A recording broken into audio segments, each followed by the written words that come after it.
समझते हैं, है ना। अब फिर वही प्रश्न करोगे तो वहीं कहीं खड़े मिलोगे। इसलिए एक तरीका यही है कि हम जो है हाँ करना अब सीख लें, है ना। और हमें इतना समझ में तो आ रहा है कि हाँ ये तीनों चीजें एक साथ चल रही हैं। हमारे बुद्धि में समझ में आते हुए भी एक स्पष्ट इसलिए नहीं होता क्योंकि हमें जो इस सूक्ष्म चीजें हैं वो दिखाई नहीं देती, लेकिन फिर भी युक्ति से हम विचार करते हैं तो वो स्पष्ट समझ में आती हैं। तो वही यहाँ कहते हैं एकम्य चेव समय तम्मा दब्बम को तत्तिदियम। अब देखो कितना स्पष्ट कह रहे हैं, द्रव्य जो है तत्तिदियम, तिदियम माने तीन रूप है। द्रव्य एक या दो रूप नहीं है, द्रव्य तीन रूप है। मतलब द्रव्य केवल द्रव्य रूप नहीं है, द्रव्य उत्पाद व्यय और द्रव्य इन तीनों रूप है। इसीलिए तत्वार सूत्र में लिखा है उत्पाद व्यय और द्रव्य से जो सहित होता है उसे सत कहा है। सत इसलिए कहा क्योंकि कोई भी पदार्थ अगर सत बना हुआ है तो उसमें ये तीनों धर्म चल रहे हैं, और जो सत है वही द्रव्य है। तो द्रव्य का मतलब हुआ उसका अस्तित्व जो हमें तीनों के साथ दिखाई दे रहा है उसका नाम द्रव्य है। द्रव्य कोई एक चीज नहीं है, एक अंश नहीं है, द्रव्य जो है उन तीनों अंशों से बंधा हुआ एक अंशी है, ये समझना चाहिए, है ना। जो एग्जिस्टेंस द्रव्य का है वो तीनों के साथ चलेगा, तभी हमें वो द्रव्य के रूप में दिखाई समझ में आएगा और दिखाई भी देगा। प्रति समय तो द्रव्य तो है ही, द्रव्य के बिना उत्पाद व द्रव्य कहां होगा।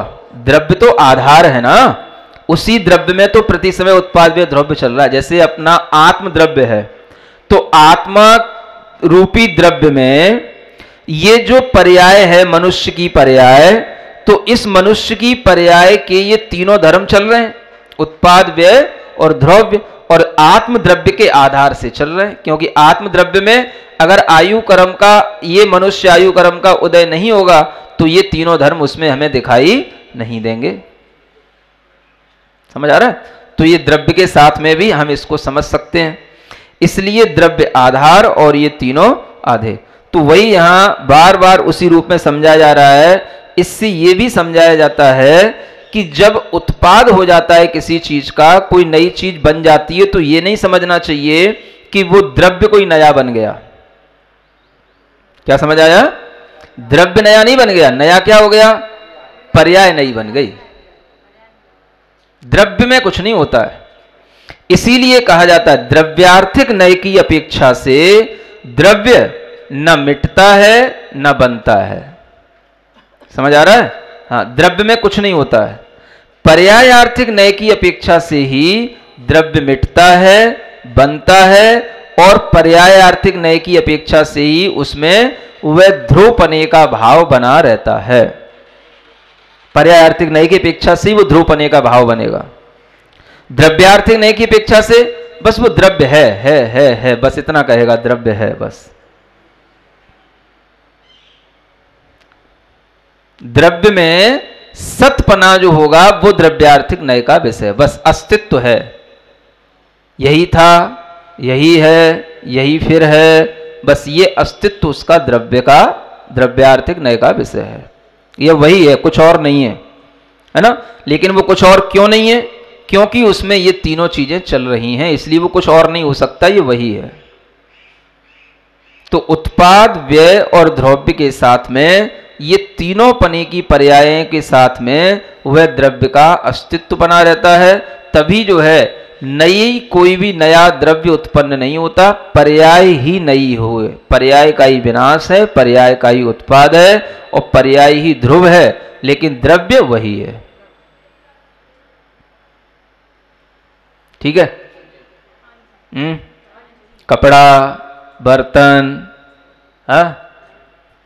और भी कोई घर की चीजें, हर चीज में आप यही देखना, पर्याय केवल बदलती है और द्रव्य जो है वो उसका अस्तित्व वैसा ही बना रहता है ना। इसी को साइंस के हिसाब से कहा जाता है law of conservation of energy.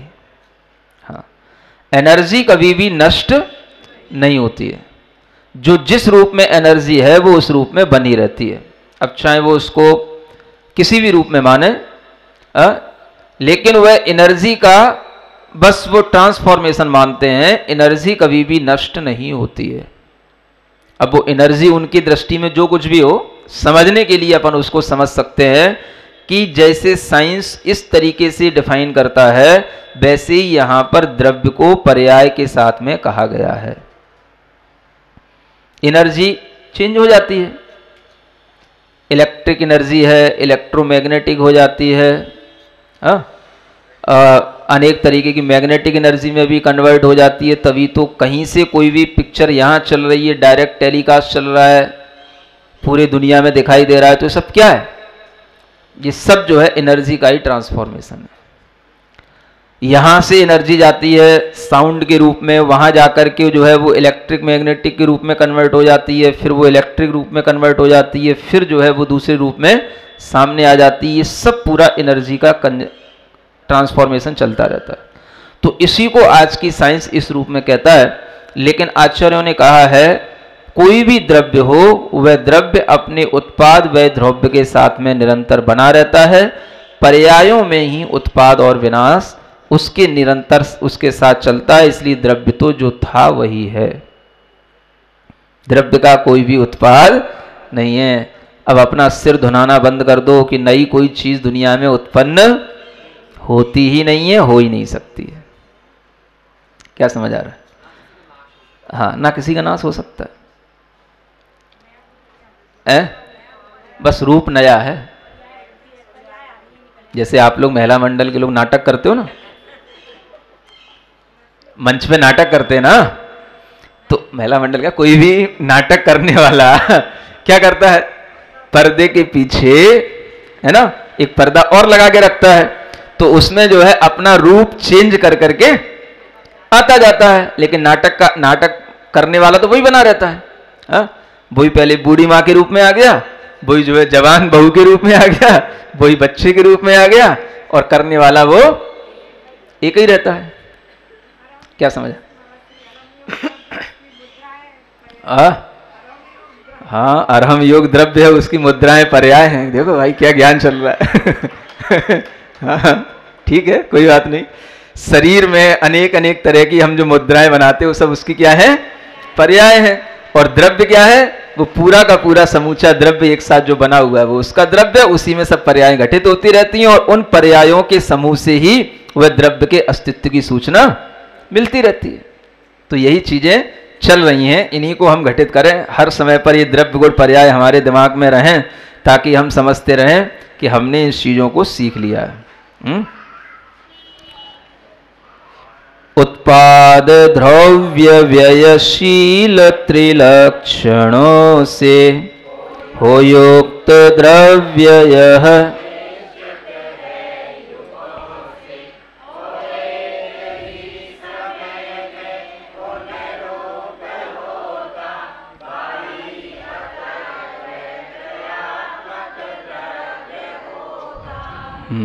ठीक है, इतना ही समझो, आगे के बाद में देखें। 2 मिनट के लिए सीधे बैठे, आंखें बंद, कमर सीधी। ओम अरहम नमः।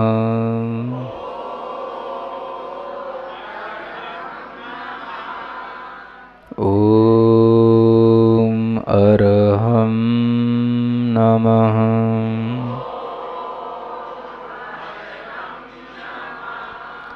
ओम अरहम नमः। पूरे शरीर में फैला हुआ देखें, प्रतिक्षण उसमें परिवर्तन चल रहा है, महसूस करें। पूरी चेतना में प्रतिक्षण क्षण उसमें परिवर्तन हो रहा है, फिर भी वह एनर्जी चेतना की ज्यों की त्यों बनी हुई है। जो नष्ट हो गया, द्रव्य स्वरूपो हम,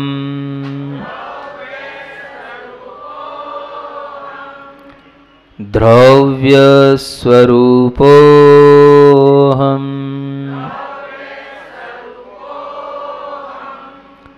द्रव्य स्वरूपोऽहम्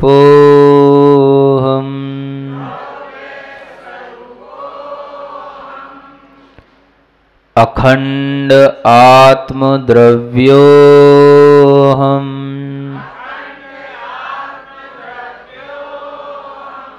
अखंड आत्मद्रव्योऽहम्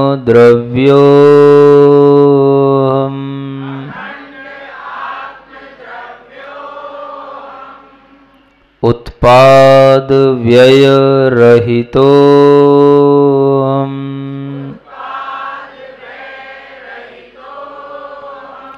उत्पाद व्यय रहितोऽहम्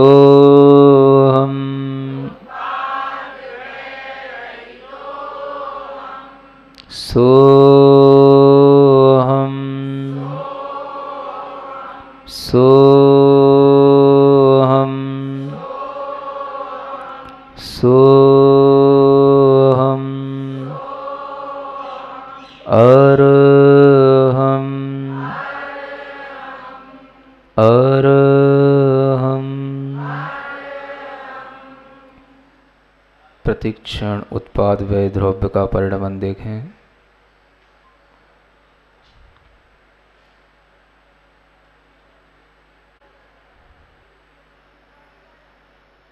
दोनों हथेलियां आँखों पर रखें। ओम अरहं परम शांति परम शांति परम शांति।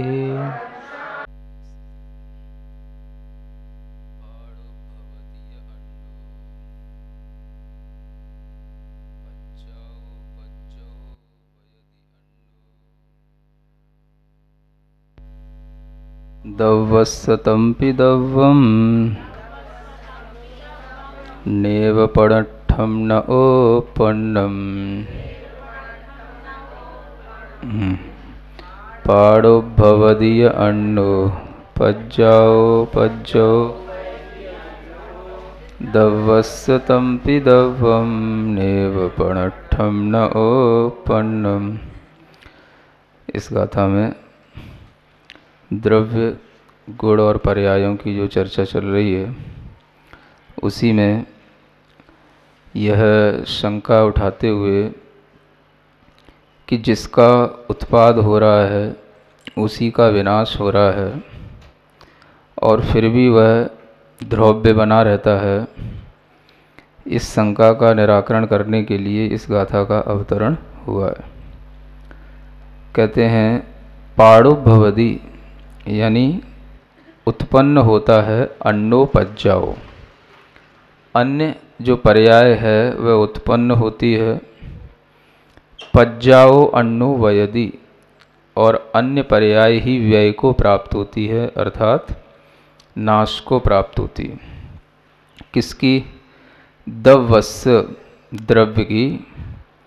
तंपि दब्बम नेव पणट्ठम न उपपन्न, और वह द्रव्य जो है ना तो उत्पन्न होता है और ना ही नष्ट होता है।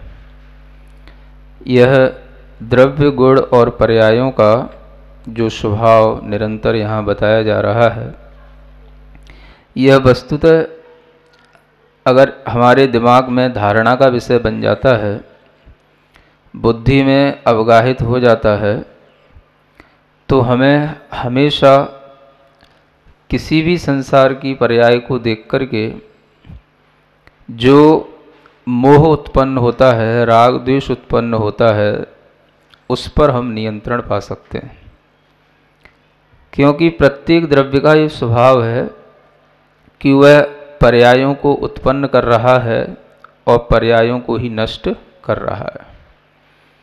हम जब भी किसी चीज़ को देखते हैं तो वह हमें पर्याय रूप में ही दिखाई देती है, और उस पर्याय को यदि हम द्रव्य के साथ जोड़ देते हैं कि यह द्रव्य की पर्याय है, तो हमारे अंदर उस पर्याय के प्रति जो मोह उत्पन्न होता है वो मोह उत्पन्न नहीं हो पाता।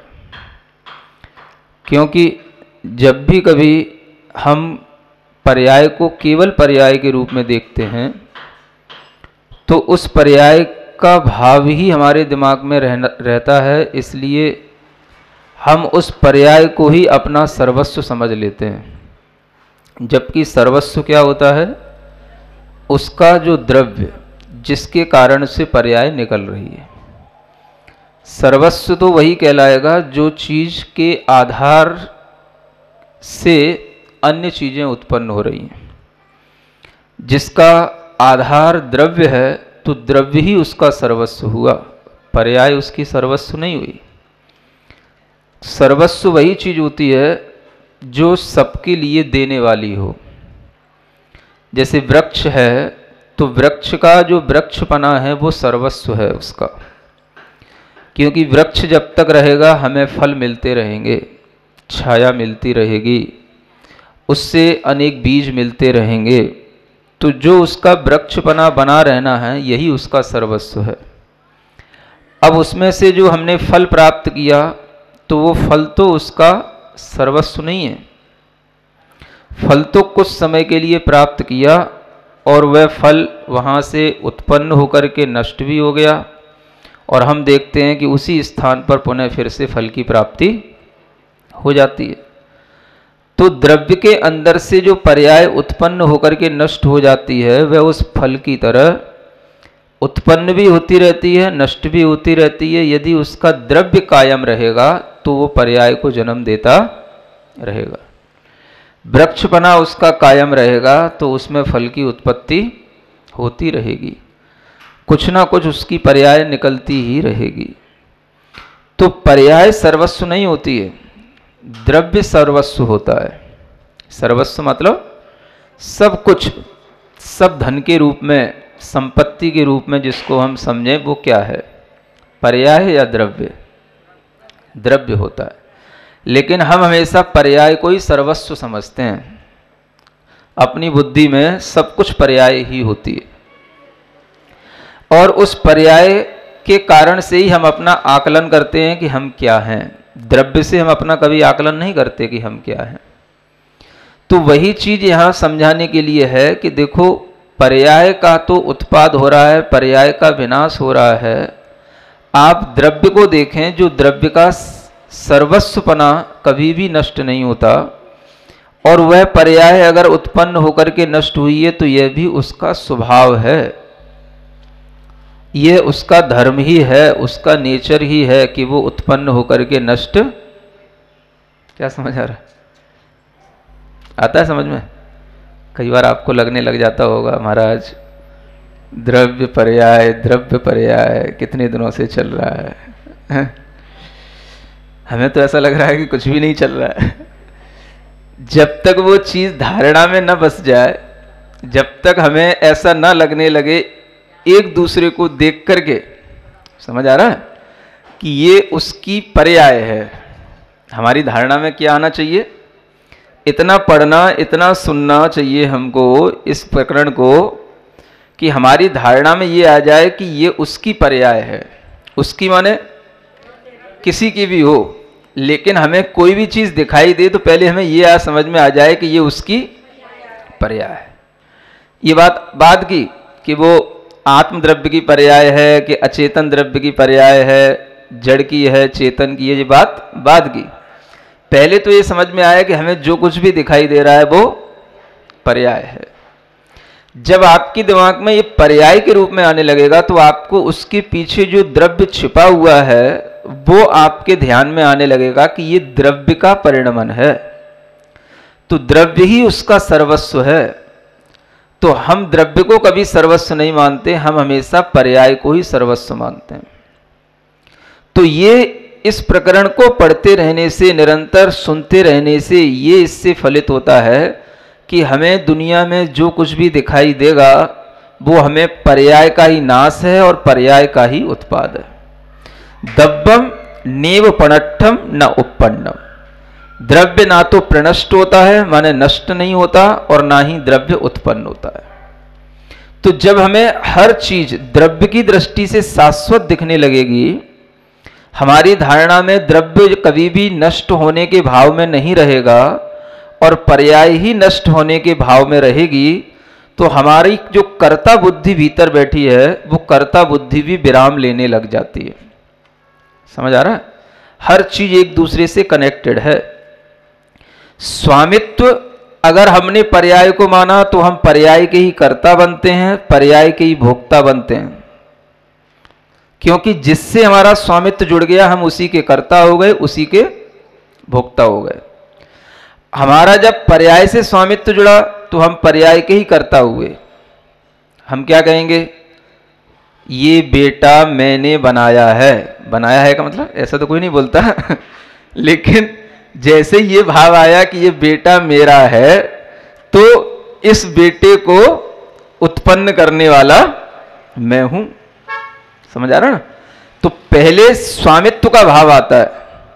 जहां स्वामित्व का भाव आया तो वहां पर कर्तापन का भाव आ जाएगा, और जहां कर्तापन का भाव आएगा वहां भोक्तापन का भाव भी आ जाएगा। स्वामित्व आया, ये बेटा मेरा है, तो क्यों है मेरा?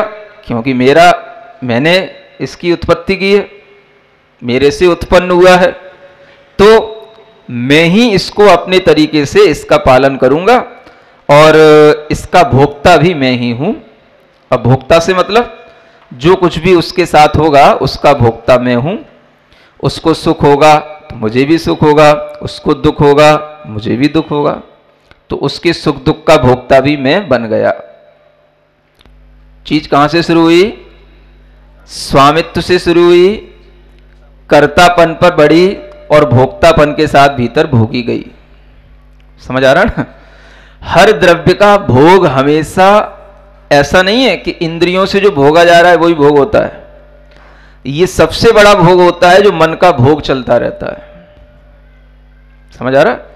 इंद्रियों से तो भोग थोड़े समय के लिए होता है, 5 इंद्रियों का भोग, हाँ, स्पर्शन इंद्रिय है, रसना इंद्रिय, थोड़े थोड़े समय के लिए आप कोई चीजें खाएंगे, स्पर्श करेंगे, सूंघेंगे, देखेंगे, थोड़े थोड़े समय के लिए। लेकिन मन के अंदर जो भोक्तृत्व भाव जो हर द्रव्य के प्रति बना रहता है वो मन का भोग हमेशा चलता रहता है। और वह मन का भोग किसके साथ है? तो जो उसको स्वामी के रूप में जिस वस्तु को मान लेता है उसी के लिए वह वस्तु उसके लिए कर्ता बन जाती है और वही उसका वह भोक्ता बन जाता है।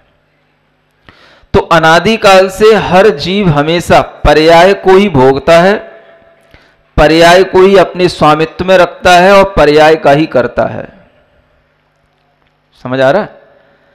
हमसे भी अगर कोई कहेगा कि आपका शरीर किसने बनाया, समझ आ रहा है ना, तो हो सकता है कि आप अगर मान लो किसी दूसरे का नाम ना लें तो अपना भी नाम तो लेंगे ही। मेरा शरीर मेरी आत्मा ने खुद बनाया, तो मेरी आत्मा ने मेरा शरीर बनाया तो मेरी आत्मा का वह पहले तो स्वामित्व आ गया उस शरीर पर। मेरी आत्मा ने अपने ही कर्मों के फल से ये शरीर बनाया। अब दूसरे की बात छोड़ो, अब अपने पे घटित करो। समझ आ रहा है? जब अपने पे भी देखोगे तो भी आपकी अंतरात्मा यही कहेगी कि मेरी आत्मा ने मेरा शरीर बनाया, तो जब मेरा शरीर है तो मैं इसका करता हूं, और मैं इसका करता हूं तो इसके सुख दुख का भोक्ता भी मैं ही हूं। समझ आ रहा है? अब देखो, हमने हमेशा सुख दुख का भोक्ता बनने के लिए दूसरे को हमेशा कर्ता के रूप में स्वीकार किया, दूसरे द्रव्य को भी ना कहकर के उसकी पर्याय को, है ना। हम हमेशा पर्याय को ही स्वामित्व के रूप में स्वीकार करते हैं, पर्याय को ही हम भोगते हैं, पर्याय के ही कर्ता बनते हैं, द्रव्य को कभी स्वामित्व के रूप में नहीं मानते। क्या समझ आ रहा है? कोई भी द्रव्य हमारे लिए स्वामी है तो ऐसा भाव नहीं आएगा, उसकी उस पर्याय में ही हम उसके स्वामी रहेंगे। मान लो पिता पुत्र हैं, तो पुत्र का स्वामी पिता हुआ तो पिता के अंदर उसकी ये पर्याय दिखाई देगी कि ये जब तक बेटा है पुत्र के रूप में तभी तक हम इसके स्वामी हैं। जब ये बड़ा हो जाएगा ना, क्या समझ आ रहा है, हाँ, तो फिर इसके स्वामी नहीं रह पाएंगे अपन। हाँ, फिर ये अपनी बात नहीं मानने वाला, हाँ, फिर ये अपने लिए भोक्ता नहीं होगा, फिर अपना स्वामी नहीं होगा।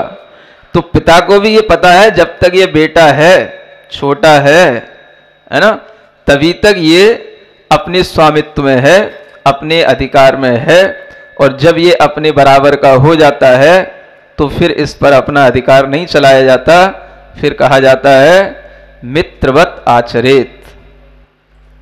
क्या समझ आ रहा है? ऐसे कहा जाता है कि जब तक आपकी चप्पल बेटे के पैर में न आए समझ आ रहा है? एक कहावत थी ऐसी कुछ। हाँ, पिता की चप्पल जब तक बेटे के पैर में न आए तभी तक उसको बेटा समझना, और जब बराबर का हो जाए, आपकी चप्पल उसके पैर में आने लग जाए, तो उसे मित्र समझना। समझ आ रहा है? तो अधिकार चला गया। तो यही यहां पर बताया जा रहा है कि देखो, हम हमेशा अधिकार भी देखते हैं तो उसकी पर्याय को ही बनाए रख करके देखते हैं। द्रव्य के ऊपर अधिकार जमाने की कोशिश करो तो आपका मोह भंग हो जाएगा। समझ आ रहा है? मोह भंग होने का तरीका क्या है? पर्याय की ओर स्वामित्व छोड़ करके द्रव्य की ओर स्वामित्व बनाओ। ये द्रव्य का मैं भोक्ता बन सकता हूं क्या? ये द्रव्य का मैं स्वामी बन सकता हूं क्या? इस द्रव्य का मैं कर्ता बन सकता हूं क्या? तो आपका मोह भंग हो जाएगा। जैसे आपका ही बेटा है, अगर आप उसको द्रव्य की दृष्टि से देखोगे, मतलब उसके आत्म द्रव्य की ओर दृष्टि ले जाकर के देखोगे, क्या मैंने इसकी आत्मा को बनाया? क्या मैं इसकी आत्मा का स्वामी हूं? क्या मैं इसकी आत्मा के गुणों का स्वामी हूं? क्या मैं इसकी आत्मा के सुख दुख को भोग सकता हूं? बस मोह भंग हो गया। फिर मोह किससे करना? मोह उत्पन्न होगा आपको किससे? जब आप उसकी परिणति को देखोगे। समझ आ रहा है? उसके बाहरी शरीर को देखोगे, मेरा बेटा कितना मासूम है, कितना अच्छा है, कितना सुंदर है। समझ आ रहा है ना? तो आपके लिए मोह उत्पन्न होगा। किसको देख करके? पर्याय को देख। द्रव्य में क्या मासूम होती है? द्रव्य तो क्या सुंदर होता है? द्रव्य तो द्रव्य होता है। नहीं समझ आ रहा? और जैसा द्रव्य तो अपना है, वैसा ही उसका है, वैसा ही सबका है। द्रव्य तो आत्मद्रव्य सबका एक जैसा है। तो मोह भंग तभी होता है जब हम उसके स्वामी को देखें कि इस पर्याय का स्वामी कौन है। समझ आ रहा है? और जब यह ज्ञान हो जाता है कि इस पर्याय का स्वामी आत्मा है, समझ आ रहा है, तो जिसको ज्ञान हो जाता है वह भी अपने अंदर अपना मोह छोड़ देता है दूसरे के प्रति। दूसरे को तो मोह बना रहेगा इसलिए क्योंकि उसको ज्ञान नहीं हुआ, लेकिन जिसको ज्ञान हो जाएगा वो भी अपना मोह छोड़ देगा। जब कोई दीक्षार्थी दीक्षा लेता है, सुन रहे हो, तो भले ही ऐसा ना सोचता हो, ये उसकी अपनी गलती हो सकती है या उसकी एक मतलब भावनाओं की भी कमी हो सकती है, लेकिन आचार्य कहते हैं जब भी दीक्षा लो तो दीक्षा लेते समय पर यही भावना करना जो आपको मैं बताने जा रहा हूं। क्या समझ आ रहा है? मां के सामने जाओ तो क्या कहना? हे मां, तू मुझे ना उत्पन्न कर सकती है, ना मेरे लिए पालन कर सकती है, ना मेरा कर्ता बन सकती है, क्योंकि मेरा आत्मा न किसी से उत्पन्न होता है, न कभी नष्ट होता है, उसका कोई भी कर्ता हो नहीं सकता, और वह उसके लिए पालन करने के लिए उसके गुण उसके पास में है, वह उन्हीं से पालित होता है, उन्हीं से लालित होता है। समझ आ रहा है? ऐसे ही पिता के सामने जाके बोलना, क्या बोलना? हे मेरे शरीर के जनक समझ आ रहा है? तुम मेरे आत्मा को ना उत्पन्न कर सकते हो, ना तुम उसके स्वामी बन सकते हो, ना तुम उसके कर्ता बन सकते हो। मेरी आत्मा को कोई भी उत्पन्न नहीं कर सकता है, ये मुझे आज ज्ञान हो गया है, इसलिए आप मेरे आत्मा के पिता नहीं हैं। क्या समझ आ रहा है? कुछ गलत तो नहीं कर रहा? शरीर के हो सकते हैं, आत्मा के पिता नहीं है। सुन लो, दीक्षा लेना हो तो ऐसी बोलना पहले घर में जाके, अपनी पत्नी से जाके कहना, क्या कहोगे? हे मेरी प्राण प्रिय, प्राण प्यारी,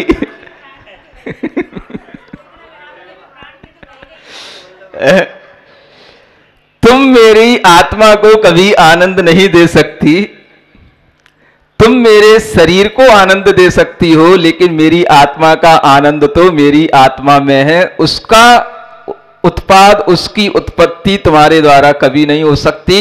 इसलिए मैं आज से यह कहता हूं कि तुम मेरी आत्मा को आनंद देने वाली प्राण प्यारी नहीं हो। समझ आ रहा है? ऐसे ही प्राण प्रिय से कहना।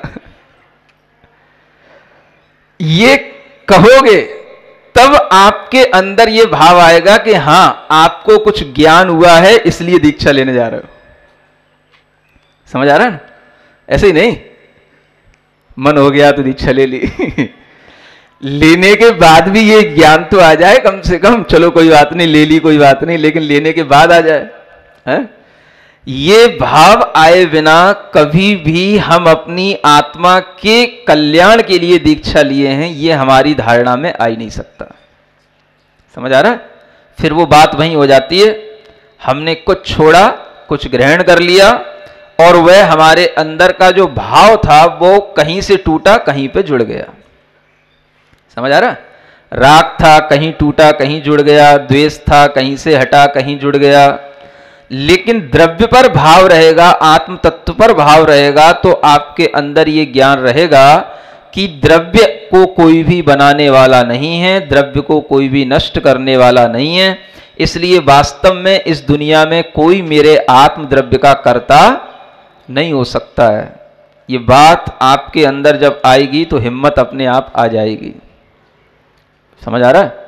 अभी हिम्मत नहीं है ऐसा कहने की, दूसरों से भी नहीं, अपने मन से भी कहने की हिम्मत नहीं है अभी। तो देख लो अपने अपने मन में पूछ के, है? और जब ये कहोगे तब आपके अंदर हिम्मत आएगी। इसको बोलते आत्मशक्ति। आत्मा की ओर ध्यान ही नहीं है तो आत्मशक्ति प्रकट कहां से होगी? आत्मशक्ति को प्रकट करने के लिए अपनी आत्मा के द्रव्यत्व को स्वीकार तो करो पहले, कि मेरे आत्म द्रव्य का कोई कर्ता नहीं, मेरे आत्म द्रव्य का कोई भोक्ता नहीं, मेरे आत्म द्रव्य का इस विश्व में कोई स्वामी नहीं। यहां तक कि तीर्थंकर भी हैं तो वो हमारे आत्मा के स्वामी नहीं है। क्या समझ आ रहा है? जब तीर्थंकर भी हमारी आत्म द्रव्य के स्वामी नहीं है तो अन्य सामान्य कोई स्वामी मेरा कैसे हो सकता है? तब आपके अंदर अपनी प्रभुता प्रकट होगी, तब आप अपने आप को प्रभु के रूप में देखोगे कि मेरी आत्मा ही प्रभु है, मेरी आत्मा ही भगवान आत्मा है। तब आपको महसूस होगा। क्योंकि ये द्रव्य गुण पर्याय का वर्णन केवल पढ़ने के लिए नहीं है। ये जो द्रव्य गुण पर्याय हमें दिखाई दे रही हैं, इस पर हमेशा प्रैक्टिकल करने के लिए। और इसको तब तक देखो, तब तक प्रैक्टिकल करो, हर चीज को देख करके कि हमें द्रव्य दिखाई नहीं देता, लेकिन जो भी दिखाई दे रहा है वो उसकी पर्याय है, तो वह किसी द्रव्य की पर्याय है। और पर्याय से ही हमको राग होता है, द्रव्य से कभी राग होता ही नहीं, क्योंकि द्रव्य राग करने की चीज ही नहीं। जहां समानता आ गई वहां राग कैसे होगा? राग तो वहां होता है ना जहां हमारे अंदर कुछ कमी हो, आप में कुछ ज्यादा हो। समझ आ रहा? हमारे पास कुछ नहीं हो, आपके पास कुछ हो, हम आपसे कुछ लेना चाहें या हम आपको कुछ देना चाहें, तो ये राग मोह उत्पन्न होगा। और जहां सब बराबर है, अपने आत्म संतुष्टि है कि जैसा मैं आत्मा वैसा सब आत्मा, कोई भी आत्मा दूसरी आत्मा को क्या दे सकता है, तो उसके अंदर कभी ना राग उत्पन्न होगा ना मोह उत्पन्न होगा। मोह और राग ये सब क्यों उत्पन्न होते हैं? जब हम भीतर से अपने आप को अधूरा, अपूर्ण, असंतुष्ट महसूस करते हैं। और अधूरा, अपूर्ण और असंतुष्टि तभी महसूस होती है जब हमारी दृष्टि पर्याय पर रहती है। आत्म तत्व की ओर दृष्टि रखोगे तो आपको पूर्णता दिखेगी, क्योंकि आत्मा में ही पूर्णता है और किसी चीज में पूर्णता नहीं है। आप में अधूरापन दिखाई दे रहा है, किसी को देख करके आपको मोह उत्पन्न हो गया। क्यों हो गया? क्योंकि आपकी आत्मदृष्टि नहीं थी, तो आपके अंदर एक अधूरापन चल रहा था अपनी पर्याय को लेकर के। आपने जब किसी दूसरे की पर्याय देखी तो आपको लगा कि ये जो है हमारे लिए बड़ी अच्छा है, बड़ा अच्छी है। तो ये क्या हो गया? ये हमारी उस पर्याय की दृष्टि के कारण से हमारे अंदर एक अपूर्णता का भाव पड़ा था, उसको हमने ग्रहण करने के लिए सोच लिया। क्यों सोच लिया? क्योंकि हमें दिख रहा है पर्याय के रूप में जो सामने आ रहा है वह कभी पूर्ण होता ही नहीं है, और हमारी अपूर्णता का भाव सामने की अपूर्णता को ही पकड़ता है, क्योंकि वो सामने वाला भी पूर्ण नहीं है। समझ आ रहा है? उसकी भी हम पर्याय पकड़ रहे हैं, वो भी अपूर्ण है, और हम भी अपनी पर्याय में उसके प्रति भाव ला रहे हैं, वो भी अपूर्ण है। तो हम हमेशा जब भीतर से अपूर्ण होकर के बाहर देखते हैं तो हम भी अपूर्ण को ही ग्रहण करते हैं, पूर्णता को ग्रहण नहीं करते हैं। और जहां हमारे अंदर पूर्णता को ग्रहण करने का भाव आएगा वहां हम भीतर से संतुष्ट होंगे। आप जब तक अपूर्णता को पकड़ते रहेंगे तब तक आप असंतुष्ट रहेंगे। समझ आ रहा है? जगत के जीव असंतुष्ट क्यों हैं? सिर्फ इसी कारण से कि वह केवल पर्याय को ही पूर्ण समझ रहे हैं और पर्याय को ही पूर्ण समझ करके ग्रहण करते हैं। जो भी परिणति दिख रही है बस ये पूर्ण है, और उसको वह पूर्ण समझ करके ग्रहण कर लेते हैं, जबकि वो परिणति पूर्ण नहीं है, अभी उसमें और परिवर्तन होंगे। और जिस चीज में परिवर्तन हो रहे हैं तो पूर्ण कैसे हो सकती है? पूर्ण चीज में कभी परिवर्तन नहीं होता है। आप कोई पिक्चर बना रहे हो, डायग्राम बना रहे हो, समझ आ रहा है? आप उसको तब तक मिटाओगे, लाइनिंग करोगे, हटाओगे, फिर बनाओगे, कब तक? जब तक कि वो आपकी दृष्टि में कंप्लीट ना हो जाए, तब तक।